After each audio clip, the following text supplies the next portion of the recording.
ಆ ಮಹಿಳೆ ಅವನ ಮಾತನ್ನು ಕೇಳೋದಿಲ್ಲ. ತುಂಬ ಸಲ ಕಾಲು ಎಳೆದ. ಆಮೇಲೆ ಅಳುತ್ತಿದ್ದ, ನನ್ನ ಸಾಯಿಸ್ಬಿಡು, ನನಗೆ ಈ ನೋವು ತಡೆಯೋಕೆ ಆಗ್ತಿಲ್ಲ ಅಂತಾನೆ. ಅದಕ್ಕೆ ಸರಿ, ನಿನ್ನಿಷ್ಟ ಅಂತ ವಿಶಾಲ್ನ ಗೊಂಬೆಯ ಕತ್ತನ್ನು ಕಟ್ ಮಾಡ್ತಾಳೆ. ಇಲ್ಲಿ ವಿಶಾಲ್ನ ಕತ್ತು ಕಟ್ಟಾಗೋಗುತ್ತೆ. ಇದನ್ನು ನೋಡಿ ಆದರ್ಶ್ ಕಿರ್ಚ್ಕೊಂಡ. ಅವನ 3 ಫ್ರೆಂಡ್ಸ್ ಅವನ ಮುಂದೆನೇ ಸತ್ತೋದ್ರು.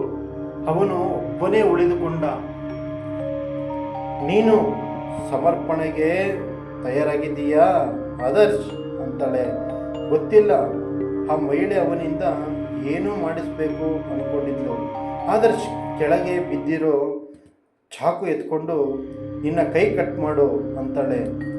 ಅದಕ್ಕೆ ಆದರ್ಶ್, ನಾನೇನು ಮಾಡಿದೆ ಅಂತಾನೆ. ಅದಕ್ಕೆ ನಿನಗೆ ಸುಶೀಲ್ನ ನೆನಪಿದ್ದಾಳ ಅಂತಾಳೆ.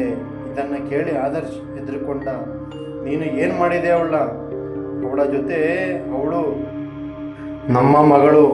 ಯಾವಾಗಾದರೂ ಒಂದ್ಸಲ ಮನೆಗೆ ಕೆಲಸಕ್ಕೆ ಬರ್ತಿದ್ಲು. ಅವತ್ತು ಮನೇಲಿ ನಾನೊಬ್ಬನೇ ಇದ್ದೆ.